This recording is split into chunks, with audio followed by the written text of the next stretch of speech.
Едно утро рано, Петре ја отвори капијата од градината и тргна кон големата зелена ливада.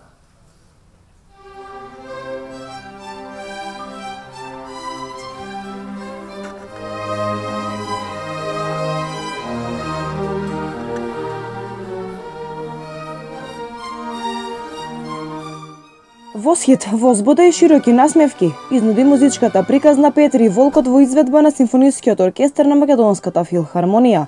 Приказна во која нотите на музичките инструменти ја испишуваа секоја реченица од приказната, додека во позадина наратарот им или никне на младата публика, Мартин Јордановски, ги водеше децата низ авантурите на храбриот Петре. Немладите ни смеа рекоа дека за нив најинтересни били инструментите кои ги прикажуваат ликовите во приказната. Ми се допадна многу и имаше многу убава музика. А што беше најинтересно? Птичката, волкот и се.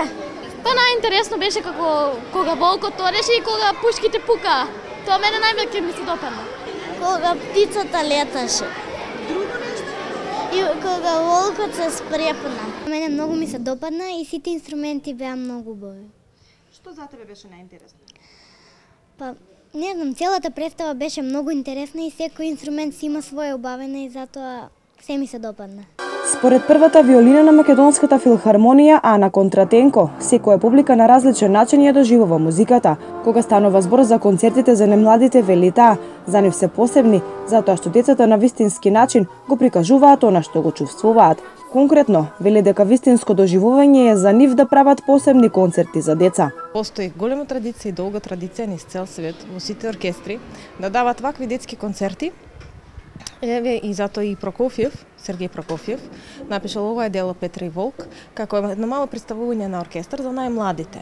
Представување на оркестра преку ликови на една детска приказна, што е прилагодена за возраст од најмали до поголеми и привлечна веќе 50, 60, 70 години е привлечна низ цел свет за сите генерации.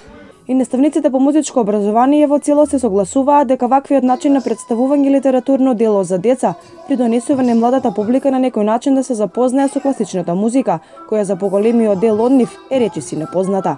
Мислам дека вие сами видовте како беше голем интересот кај дечињата.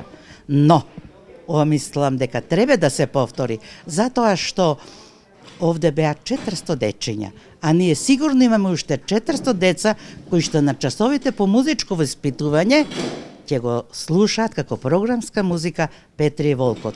Но вака во живо, апсолутно мислам дека е многу поубаво. И не само ова, да и Сметана Вълтава, исто вака со наратор би можеле да ја слушаат децата. Така всушност чекор по чекор одиме во сериозната музика. Денеска една програмска музика, утре друга, а третиот пат, четвртиот, децата сами ќе сакаат да идат и да гледаат сериозна музика. Гостувањето на Македонската филхармонија во Велес е дел од Велес град на културата, а воедно и мисија на оваа институција да влијае врз музичката едукација на младите и во другите градови во Македонија.